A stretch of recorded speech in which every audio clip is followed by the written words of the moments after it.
The White House defends this government creation, which came quickly after Elon Musk's announcement to buy Twitter.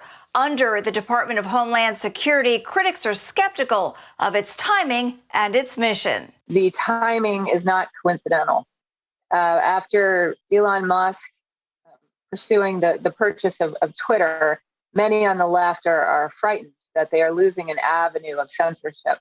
Backlash over what's described as the Democrats' latest attempt to censor speech. I call it the Soviet-style Disinformation Governance Board. Democrats think that disinformation is in fact inconvenient to Joe Biden and the Democratic Party. Homeland Security Secretary Alejandro Mayorkas, who will oversee this new government disinformation board, is already pushing back against claims that the group will be the truth police. This internal working group was established with the explicit goal of ensuring that the protection of free speech, privacy, civil rights, and civil liberties. Some argue it will do the opposite, and that its leader has his own history of playing fast and loose with the truth. This is the guy currently presiding over the worst border crisis of our lifetime. He blames the Trump administration for it. At last check, that's a lie.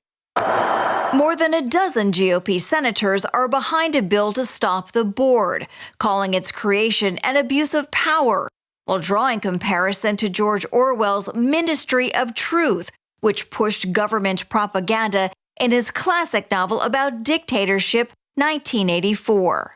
In defending the idea, the White House has been short on specifics, like who decides what's disinformation and what's not.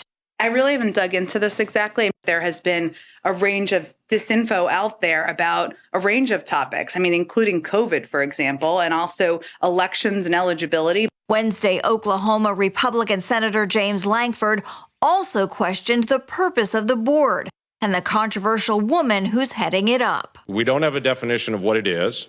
We don't have boundaries of what it does. The FBI already does this. The State Department already does this. And the person you tap to lead the disinformation campaign has been outspoken on TikTok and Twitter with disinformation. It's how you hide a little lie. It's how you hide a little lie. The board's executive director is Nina Jankowicz, who posted this bizarre TikTok of herself singing about disinformation. She calls herself a Russian disinformation expert. Though the White House is promising the board will be nonpartisan, Republicans say Jankowicz has already shown clear bias. Did it know that she had said that Mr. Hunter Biden's laptop is Russian disinformation? I was not aware of that. When the department picked Ms. Jankowicz, did it know that she had vouched for the veracity of the Steele dossier? I was not aware of that fact. Meanwhile, the White House insists Jankowicz is highly qualified to take the helm. The board is expected to hold its first meeting within the next several days, while Republicans promise to legislate it out of existence. In Washington, I'm Mergener, CBN News.